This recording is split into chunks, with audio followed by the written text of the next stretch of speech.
나가시게요. 좀 볼 일이 있어서.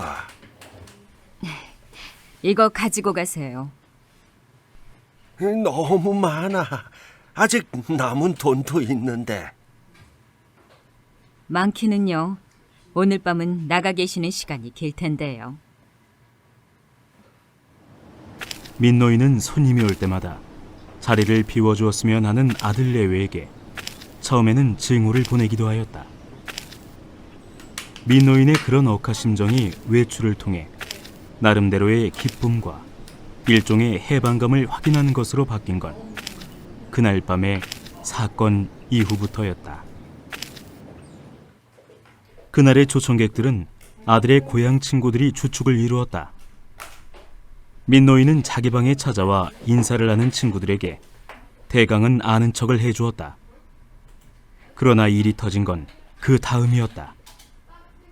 분위기가 치달아갈 때 친구 중 하나가 민노인의 북소리를 들으면 어떻겠느냐고 제의를 한 것이다. 아버님, 일고수 이명창이라고 하지 않았습니까? 명창 흉대를 내서 죄송합니다만 제가 단가 하나 부르겠습니다. 아들의 친구가 편시춘 2대목쯤을 부르자 민노인은 북채를 쥐고 뚝딱 장단을 맞추었다. 손님들이 돌아가고 난 후 아들은 민노인을 다잡았다. 아버지는 왜 제 체면을 우그러뜨리냐는 게 항변의 줄거리였다. 언젠가 아들은 일부러 마신 듯한 술에 몸을 가누지 못하며 민노인에게 퍼부은 적이 있었다. 아버지, 왜 돌아오셨습니까? 어머니가 콩나물 길러 번 돈으로, 제가 신문 배달해서 얻은 돈으로 겨우 학교를 다니고 있을 때 아버지는 어디서 뭘 하시고 계셨습니까? 할아버지 재산을 예술한답시고 다 날린 것도 따지지 않겠습니다. 다만 아버지는 우리와 함께 있었으면 됐던 겁니다. 오직 부탁드리고 싶은 건 아버지가 저와 우리 가족 앞에서는 북쟁이가 아니라는 겁니다. 그때부터였을 것이다. 민노인은 집안에서 손님을 모시기로 한 날이면 슬그머니 자리를 떴다. 포장마차에 들른 민노인은 손자 성규와 만나 격이 없이 술잔을 기울이며 이야기를 주고받았다. 할아버지, 부탁이 있어요. 뭔데? 서클에서 봉산탈춤 발표회를 하는데요. 할아버지께서 북장단을 맡아주세요.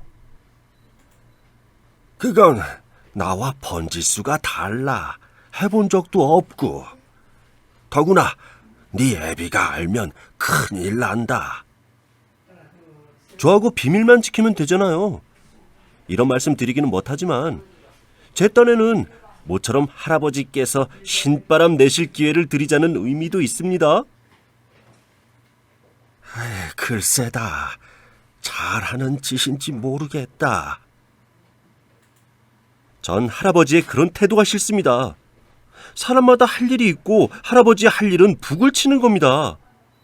저는 할아버지의 표정인 북이 울릴 자리를 찾지 못하고 방 안에서 곰팡이가 쓸어가는 걸 볼 때마다 안타깝기 짝이 없다고요. 아시겠어요?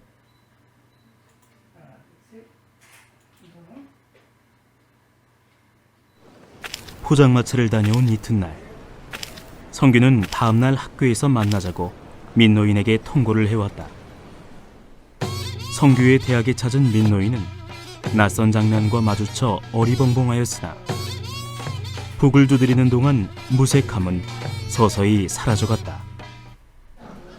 연습이 끝나 막걸리 집으로 옮겨갔을 때도 아이들은 민노인의 북소리를 축혀 올렸고 민노인으로서는 듣기가 싫지 않았다. 두어 번의 연습에 더 참가한 뒤 본 공연이 열리던 날 민노인은 설렘으로 흔들렸다. 민노인의 북은 한치의 오차도 없이 턱턱 꽂혔다. 아무 생각도 없었다. 가락과 소리와 그것을 전체적으로 휩싸이는 장단에 자신을 내맡기고만 있었다.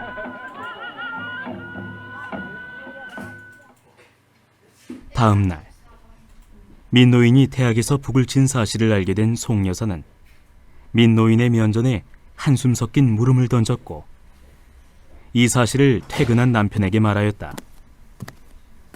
덤덤한 낯빛이던 아들은 식구들이 저녁을 마친 후에야 돌아온 성규를 사정없이 몰아붙였다. 너더러 누가 그런 짓 하랬어? 무슨 말씀이세요? 춘판에 할아버지까지 동원한 게 잘한 짓이니? 누가 누구를 동원한단 말입니까? 너는 할아버지와 나와의 관계에 대해 특히 내가 취하고 있는 입장에 대단히 불만이지? 그럴 것도 없습니다. 아버지, 할아버지에 대한 처지를 이해하면서도 그 논리를 그대로 저와 연결시키고 싶지도 않고 그럴 필요도 없다고 생각하는 편이에요. 기특하구나. 그러니까 너만이라도 할아버지에게 화해의 제스처를 보이겠다는 거냐 뭐냐? 그것도 맞지 않는 말이에요. 처음부터 갈등이 없었는데 화해의 제스처를 보이고 말고가 어디 있습니까? 할아버지와의 갈등이 있었다면 그건 아버지의 몫이지 저와는 상관이 없는 겁니다. 뭐야? 이놈의 자식, 네가 나를 훈계하는 거야? 아버지의 마음을 모르는 게 아니에요. 그러나 제 나이는 또 할아버지의 생애를 이해합니다. 할아버지가 자신의 광대 기질에 철저하여 가족을 버린 건 비난받아야 할 일이나 예술의 이름으로는 용서받을 수 있습니다. 그래서 할아버지가 나름대로의 예술을 완성했니? 그건 인식하기 나름입니다. 다만 할아버지에게서 북을 뺏는 건 할아버지의 한을 배가시키고 생의 마지막 의지를 짓밟는 것에 다름 아니라는 생각만은 갖고 있습니다. 건방 그만 떨고 어서 가서 잠이나 자. 다시 그런 짓을 했다간 이 정도로 끝나지 않을 줄 알아.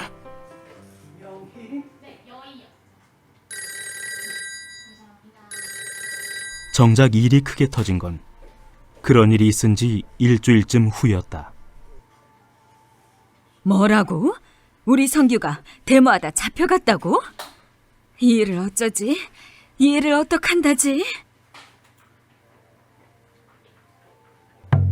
아들 내외는 밤늦도록 돌아오지 않았다.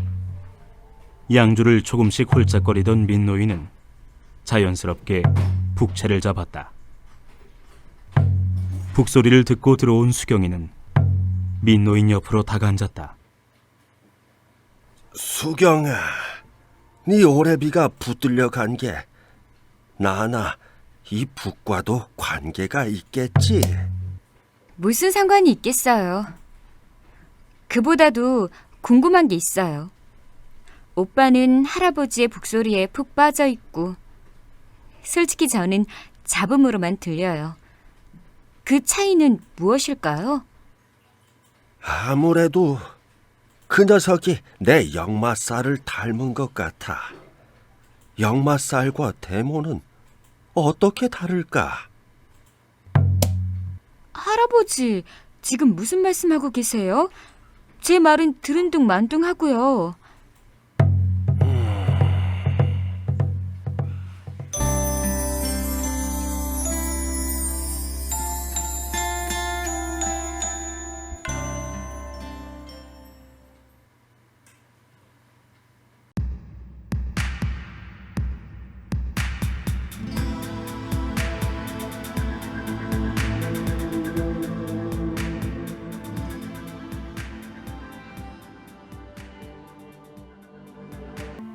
저는 북을 치는 사람입니다.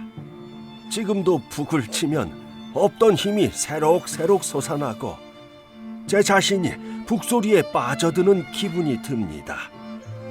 하지만 제 아들은 저의 삶을 이해하지 못합니다. 고급 관리입니다. 아버지는 북을 친답시고 어머니와 저를 버리셨습니다. 아버지의 북을 보면 불행한 어린 시절이 떠오르고 아버지에 대한 화가 치밀어 오릅니다. 저는 21살 대학생입니다. 저는 아버지의 마음도 이해하지만 예인으로서의 할아버지의 삶도 이해합니다. 따라서 할아버지에게 북을 칠 기회를 주는 것이 마땅하다고 생각합니다. 예리한 눈으로 포착한 사회의 단면을 해학과 풍자의 언어로 묘사하는 작가 최일남.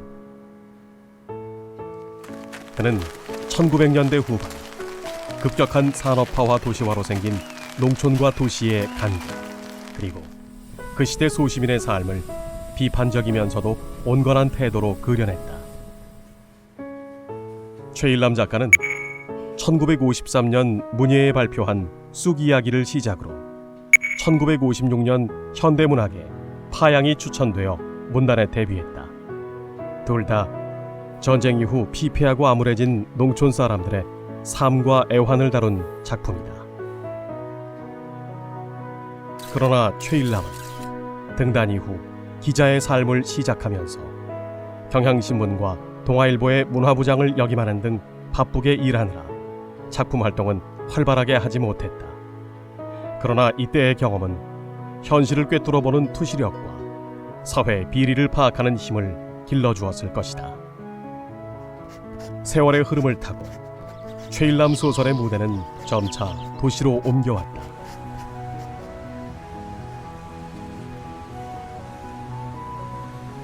낙후된 고향을 떠나 도시로와 출세를 꿈꾸고 화려한 도시의 삶에 젖어들어가지만 성공할수록 고향에 빚을 진 것 같은 느낌을 지울 수 없는 사람들. 그리운 마음에 다시 고향을 찾았지만 도시의 허상을 억지로 쫓으며 변해버린 고향의 모습에 실망하는 모습의 사람들은 이 시기 최일남의 소설에서 자주 마주치는 인간상이다. 최일남은 주로 도시에서 살아가는 소시민의 피해와 물질 만능주의 세태, 그리고 그 속에서 인간성을 회복하려는 노력 등을 소설의 주제로 삼았다. 어머, 지금도 노새가 있었네? 내 노새! 내 노새! 이제부터 내가 노새다. 그놈이 도망쳤으니까 이제 내가 노새가 되는 거지. 1980년 박정희의 죽음으로 유신 체제가 막을 내리고 신군부가 권력을 잡은 해 최일남은 동아일보에서 해직된다. 갑자기 정든 직장에서 쫓겨난 상처를 품고 최일남은 소설 집필에 본격적으로 몰두했다. 1986년 그는 문학사상에 발표한 흐르는 북으로 제10회 이상문학상을 받았다. 할아버지 재산을 예술한답시고 다 날린 것도 따지지 않겠습니다. 아버지가 저와 우리 가족 앞에서는 북쟁이가 아니라는 겁니다.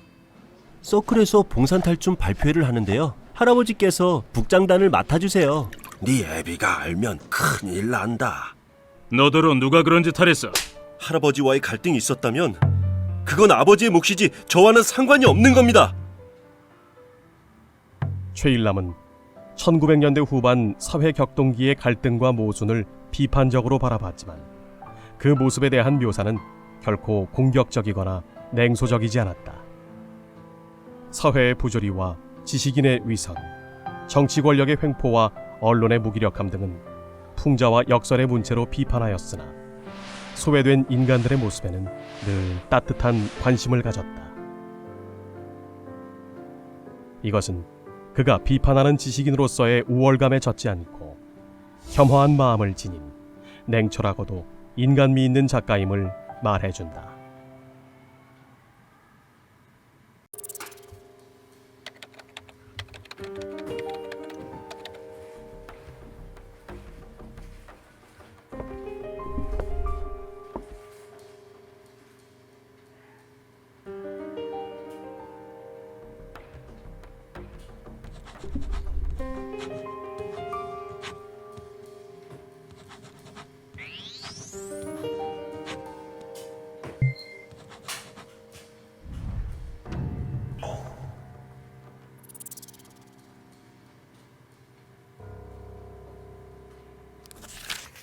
할아버지 재산을 예술한답시고 다 날린 것도 따지지 않겠습니다.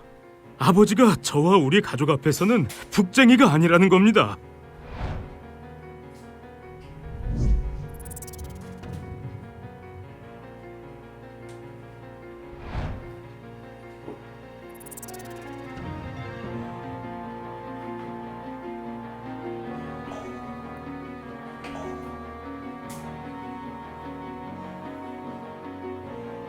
서클에서 봉산탈춤 발표회를 하는데요. 할아버지께서 북장단을 맡아주세요. 네 애비가 알면 큰일 난다.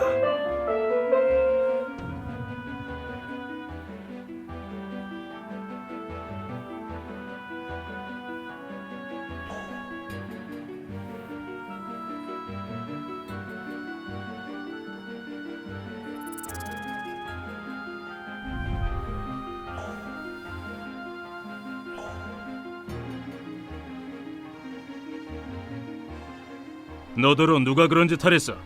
할아버지와의 갈등이 있었다면 그건 아버지의 몫이지 저와는 상관이 없는 겁니다.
단편 소설, 세태 소설 이렇게 되고요. 성격은 사실적, 비판적, 시점은 전지적 작가 시점입니다. 배경은 1980년대 서울의 한 중산층 가정이 되겠습니다.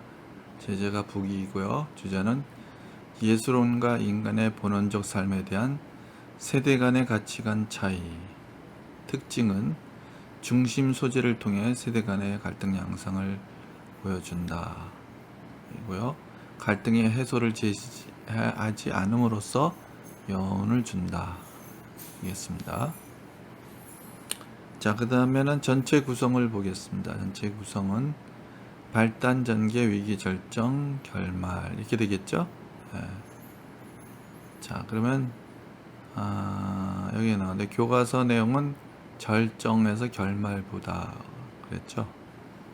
자, 그럼 발단, 원래 전체 책의 발단부에서는 아들의 집에 얹혀 사는 민노인은 아들의 반대로 지부에서 북을 마음대로 치지 못한다. 그런 이제 내용이 발단에 나왔다 합니다.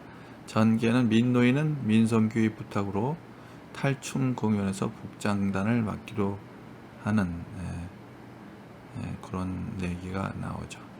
위기는 민노인은 탈춤 공연에서 북장단을 치면서 감동과 신명을 느낀다. 이 부분이죠. 자, 그 다음에 이제 절정, 결말. 이 부분이 이제 교과서에 나온 부분이라 그러죠. 절정은 민노인은 북을 친 일로 송여사에게 책망받고 민성규는 민대창과 갈등하는 그런 부분입니다. 결말부. 민성규가 데모로 잡혀가고 민노인은 북을 치면서 자신의 역마살과 손자의 데모가 닮았다고 생각하는 부분입니다. 최일남. 앞부분 줄거리. 평생 북을 치며 방랑하던 민노인은 아들 내외에게 얹혀 산다. 민노인의 아들인 민대차는 가정을 돌보지 않은 아버지 때문에 힘든 어린 시절을 보냈다. 민대차는 자수성가하였지만 민노인에 대한 원망 때문에 회복하기 힘든 갈등이 자리하고 있다. 그러다가 민대찬의 고향 친구들이 집으로 놀러와서 민노인에게 북소리를 청해 듣고 간 일을 계기로 민대차는 민노인 때문에 자신의 체면이 깎였다며 민노인이 북채를 잡는 것을 반대한다. 그 후로 민노인은 집에 손님이 오는 날이면 밖으로 자리를 피하는 습관이 생겼다. 가족 중에서 민노인의 예술적 기질과 삶을 이해해주는 사람은 손자 성규뿐이다. 어느 날 성규는 할아버지에게 자신이 다니는 학교의 봉산탈춤 공연에 참여해달라는 제의를 하고 민노인은 고민 끝에 이를 수락한다. 그날 밤 민노인은 근래에 흔치 않은 노고남으로 깊은 잠을 잤다. 춤판이 끝나고 아이들과 어울려 조금 과음한 까닭도 있을 것이었다. 더 많이는 오랜만에 돌아온 자기 몫을 제대로 해냈다는 느긋함이 꿈도 없는 잠을 거쳐 상큼한 아침을 맞게 했을 것으로 믿었는데 그런 흐뭇함은 오래가지 않았다. 다 저녁 때가 되어 외출해서 돌아온 며느리는 집안에 들어서자마자 성규를 찾았고 그가 안 보이자 민노인의 방문을 밀쳤다. 아버님, 어저께 성교 학교에 가셨어요? 예사로운 말씨와는 달리 굳어있는 표정 위로는 낭패의 그늘이 자, 공연을 마친 민노인의 마음은 어땠을까요? 오랜만에 북을 쳐서 행복하고 자기 몫을 제대로 해냈다는 생각에 흐뭇했을 것이다. 네, 이렇게 되겠습니다. 자, 그럼 여기서 콕콕 정리를 한번 보겠습니다.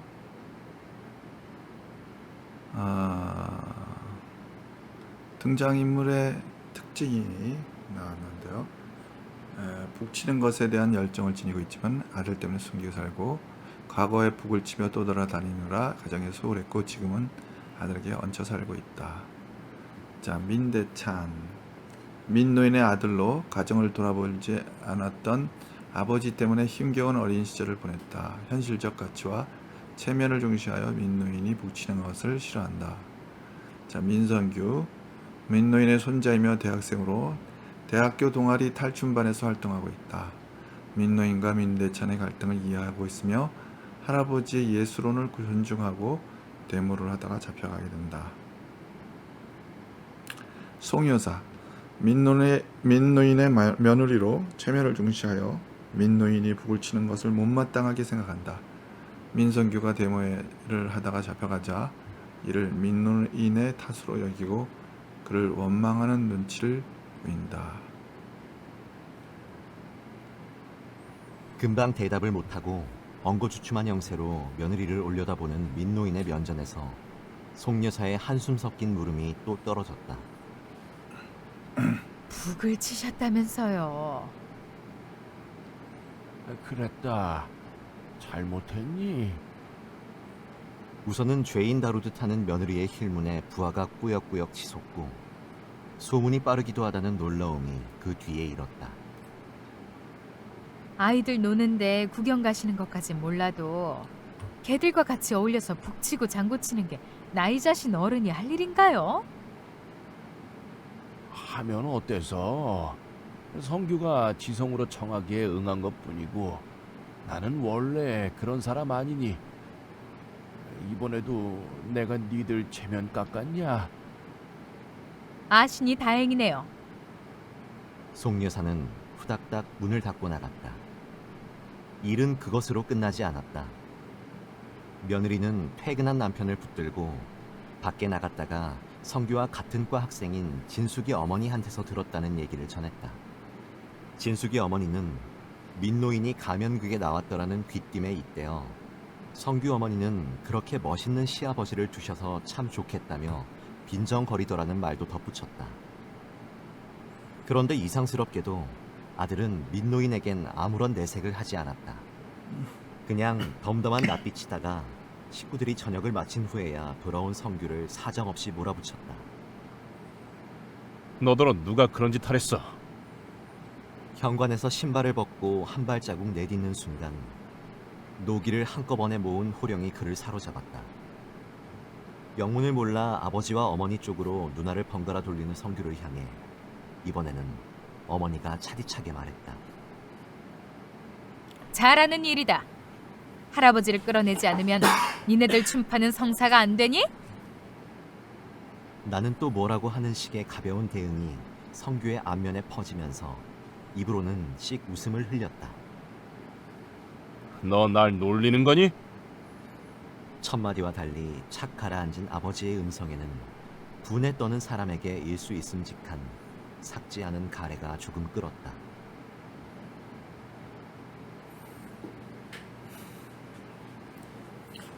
자, 예시 답안을 보겠습니다.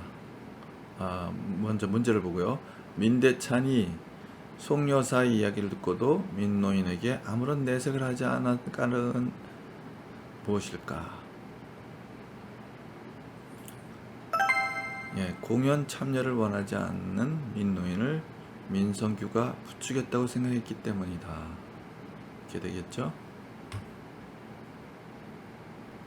정색을 하고 쳐드는 성규의 눈빛에도 서리가 내린 인상이 있다. 무슨 말씀이세요? 지금 웃었잖아. 웃은 게 잘못이라면 사과할게요. 할아버지를 그런 자리에 모신 건 그러나 사과할 것이 못 됩니다. 할아버지까지 동원한 게 잘한 짓이니? 동원이란 말이 싫습니다. 누가 누구를 동원한단 말입니까? 또 그 일이 어째서 잘하고 잘못하고로 구별돼야 하는지 저는 통 이해를 할 수가 없습니다. 그건 잘하고 잘못하고의 인식에서는 벗어나는 일입니다. 누군가가 어떤 일에 합당한 재능을 갖고 있을 때 한쪽은 그걸 표현할 기회를 주어야 마땅하며 한쪽은 기꺼이 그 기회에 편승해서 일이 잘 되면 그보다 좋은 일이 어디 있습니까? 너 이제 보니 참 똑똑하구나. 그래서 일이 잘 됐니? 대성공이었습니다. 할아버지는 기꺼이 응하지 않았을 게다. 내가 유혹했어. 결과는 마찬가지예요. 저는 그날 할아버지에게서 그걸 확인했습니다. 너는 할아버지와 나와의 관계에 대해, 특히 내가 취하고 있는 입장에 대단히 불만이지? 그럴 것도 없습니다. 아버지의 할아버지에 대한 처지를 이해하면서도 그 논리를 그대로 저와 연결시키고 싶지도 않고 그럴 필요도 없다고 생각하는 편이에요. 기특하구나. 그러니까 너만이라도 할아버지에게 화해의 제스처를 보이겠다는 거냐 뭐냐? 지금까지의 내 행동을 보면 그런 추측을 가능케 하더라만. 그것도 맞지 않는 말이에요. 도대체 할아버지와 저와는 갈등이 있었어야 말이죠. 처음부터 갈등이 없었는데 화해의 제스처를 보이고 말고가 어디 있습니까? 할아버지와의 갈등이 있었다면 그건 아버지의 몫이지 저와는 상관이 없는 겁니다. 오히려 전 세대끼리의 갈등이 다음 세대에서 쾌적한 만남으로 이어진다면 그건 환영할 만한 일이고 그게 또 역사의 의미 아니겠습니까? 민노인이 북을 치는 행위에 대한 인물들의 태도를 한번 보겠습니다. 민성규는 민노인의 예술을 존중해주고 있고요. 그를 공연의 고수로 초빙하며 그가 자신의 재능을 펼칠 수 있도록 기회를 마련하고 있죠. 그러나 민대찬과 송여사는 현실적 가치와 체면을 중요하게 생각하며 자신들의 체면이 깎일까 염려하여 민노인이 북을 치는 것을 꺼린다. 이렇게 되겠죠. 뭐야, 이놈의 자식. 네가 나를 훈계하는 거야? 말이 떨어지기 무섭게 아버지의 손바닥이 성규의 볼때기를 후려쳤다. 옆에 있던 어머니의 쇳소리가 그의 뺨에 달라붙었다. 또박또박 말 대답하는 것 좀 봐. 아버지의 마음을 모르는 게 아니에요. 그렇다고 아버지의 생각 속으로만 저를 챙겨 넣으려고 하지 마세요. 성규는 얻어맞은 자리를 어루만지지도 않고 되레 풀죽은 목소리가 되었다. 내가 알긴 뭘 알아? 내가 내 속을 어떻게 알아? 그런 말씀은 이제 그만 좀 하셨으면 해요. 안팎에서 듣는 그 말에 물릴 지경이거든요. 너는 아직 모른다. 너도 내 나이가 되어봐라. 고깝게 듣지 마세요. 그때 가서 그 뜻을 알지언정 지금부터 제 사고와 행동을 포기하고 싶진 않습니다. 그런 뜻에서 제가 할아버지를 우리 모임에 초청한 사실을 후회하지 않을 뿐더러 옳았다고 생각합니다. 아버지가 할아버지를 심리적으로 격리시키려 하고 또 한편으로는 이해하려는 모순을 저도 이해합니다. 노상 이기적인 현실에의 집착이 그걸 누르는 데 대한 어쩔 수 없는 생활인의 감각까지도 저는 알고 있습니다. 그러나 역설적이고 건방지게 들릴지 모르지만 제 나이는 또 할아버지의 생애를 이해합니다. 북으로 상징되는 할아버지의 삶을 놓고 아버지와 제가 감정적으로 갈라서는 걸 비극의 차원에서 파악할 것도 아니라고 봅니다. 할아버지가 자신의 광대 기질에 철저하여 가족을 버린 건 비난받아야 할 일이나 예술의 이름으로는 용서받을 수 있습니다. 그래서 할아버지가 나름대로의 예술을 완성했니? 아버지의 입가에 냉소가 머물렀다. 그건 인식하기 나름입니다. 다만 할아버지에게서 북을 뺏는 건 할아버지의 한을 배가시키고 생의 마지막 의지를 짓밟는 것에 다름 아니라는 생각만은 갖고 있습니다. 방 안의 민노인이 천천히 응접실로 나온 건 그때였다. 자기 때문에 성규가 궁지에 몰려있는 걸 보고만 있을 수 없어서였는데 아들은 집안의 분란을 더 키우고 싶지 않았던지 민노인 쪽엔 시선을 돌리지도 않은 채 성규에게만 소리를 꽥 질렀다. 여기서 이제 북의 의미, 민노인은 자신의 분신과도 같은 물건으로 자유로운 예술 정신의 구현을 추구하게 해주었던 물건이었다. 이렇게 볼 수 있고요. 민대태안에겐 과거에 아버지가 가족을 버리고 방랑하게 만든 물건이고 현재는 자신의 체명을 깎는 물건으로 비춰지죠. 민성규에게는 북의 의미는 민노인의 삶의 일부로 느껴지는 물건이자 자신과 민노인을 이어주는 매개체가 되는 물건으로 생각하게 됩니다. 자, 그러니까 북의 역할은 예술적 가치를 추구하는 민노인과 현실적 가치를 추구하는 민대찬이 갈등하는 계기이자 세대 간 단절의 원인이 됩니다. 민노인과 민성규 사이를 이어주는 매개체로 이전 세대와 다음 세대를 이어주는 역할을 한다, 이렇게 보겠습니다. 자, 그러면 민성규는 민노인의 삶을 어떻게 이해하고 있는가라는 것에 답을 보겠습니다. 자, 민노인이 예술적 가치를 추구하느라 가정에 소홀했던 것은 비난받을 만한 일이지만 그의 예술로는 존중해야 한다고 생각하는 거죠. 건방 그만 떨고 어서 가서 잠이나 자. 다시 그런 짓을 했다간 이 정도로 끝나지 않을 줄 알아. 제 방으로 돌아가던 성규는 민노인과 눈이 마주치자 재빠른 웃음을 보냈다. 음목군끼리의 신호 같았다. 정작 일이 크게 터진 건 그런 일이 있은 지 일주일쯤 후였다. 저녁 준비를 하다 말고 성규의 친구로 짐작되는 학생의 전화를 받은 송 여사는 대뜸 신음으로도 착각할 만한 의미불명의 소리를 지르더니 이내 펄쩍펄쩍 뛰었다. 뭐라고? 우리 성규가 데모하다 잡혀갔다고? 언제? 어디서? 지금 어딨어? 이를 어쩌지? 이를 어떡한다지? 송 여사는 곧바로 남편에게 전화를 걸었고 만날 장소를 약속하고는 허둥지둥 밖으로 뛰쳐나갔다. 황급히 서두르다 지갑을 안 가지고 갔기 때문에 다시 되돌아왔을 때 민노인과 수경이가 자세히 말 좀 해보라고 매달리는데도 누구 신경질만 돋우느냐는 투의 외마디 말을 남기고 사납게 문을 닫았다. 난들 아니? 가봐야지. 며느리에 자기를 쳐다보던 눈이 사뭇 비뚤어져 있었다고 느낀 민노인의 가슴에도 갑자기 구멍이 뚫리는 걸 의식했다. 아들 내외는 밤늦도록 들어오지 않았다. 전화도 걸려오지 않았다. 민노인은 수경이를 시켜 아들이 먹다 남은 양주를 찾아 안주도 없이 조금씩 홀짝거렸다.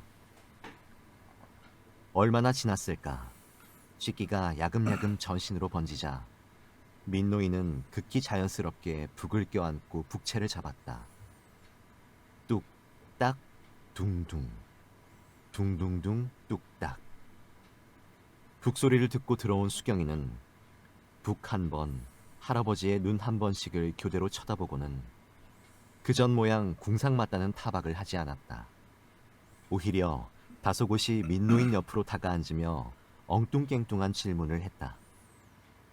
할아버지, 이 북으로 팝송 반주를 하면 어떻게 될까요? 수경아, 네 오래비가 붙들려 간 게 나나 이 북과도 관계가 있겠지. 민노인과 민성규의 삶에 나타나는 공통점. 자, 민노인의 역마살, 자유로운 예술 정신을 추구하며 방랑하던 민노인의 삶을 의미하는 거죠. 민성규의 데모, 진보와 화합을 중시하며 새로운 세계를 이루기 위해 행동하는 민성규의 삶을 보여주죠. 그 공통점은 뭘까요? 정신적 가치를 중시하며 이를 실현하기 위해 일반적인 삶의 방식에서 벗어나 자신의 의지대로 삶을 택한다 하는 것입니다. 민노인이 자신을 쳐다보던 송여사의 눈이 삐뚤어져 있다고 느낀 이유는 무엇일까? 민성규가 데모하다가 잡혀간 것을 송여사가 민노인의 탓으로 여기며 민노인을 원망하고 있다고 생각했기 때문이다. 이렇게 사실은 데모하는 자신과 민성규가 데모하는 것과 민노인은 상관은 없죠. 네, 그렇게 연결시키는 것은 좀 무리한 건데. 둥둥둥 딱뚝. 무슨 상관이 있겠어요. 아니에요. 그보다도 궁금한 게 있어요. 오빠와 저와는 4살 터울이거든요. 그런데 오빠는 할아버지의 북소리에 푹 빠져 있고 솔직히 저는 잡음으로만 들려요. 그 차이는 무엇일까요? 아무래도 그 녀석이 내 역마살을 닮은 것 같아. 역마살과 데모는 어떻게 다를까? 딱 둥둥 뚝. 할아버지, 지금 무슨 말씀을 하고 계세요? 제 말은 들은둥만둥하고요. 손녀의 새살거림을 한 옆으로 제쳐놓으며 민노인은 눈을 지그시 감고 더 크게 북을 두드렸다. 자, 여기서 민노인의 역마살과 민석이의 데모가 닮은 점은 뭘까요? 자, 일반적이지 않으며 두 사람이 자신의 의지로 선택한 삶의 방식이라는 점이 닮았다. 일반적이지 않고 두 사람이 자신의 의지로 선택한 방식, 이런 점에서 닮은 데가 있다, 이런 얘기입니다. 자, 여기에서 확인 문제 한번 보겠습니다. 이 작품에서 북은 전통적 가치를 상징한다. 그죠? 네, 맞습니다. 이 작품에서 민성규는 민노인의 입장을 수용하지만 민대찬의 입장은 이해하지 못하고 있다. 아니죠? 이해한다 그랬죠? 네. 이 작품에서 북소리에 대한 민수경의 생각을 드는 표현, 쇠살거림, 잡음이죠. 이 작품에서 민노인은 자신의 역마살과 민성규의 데모가 닮았다라고 생각하죠.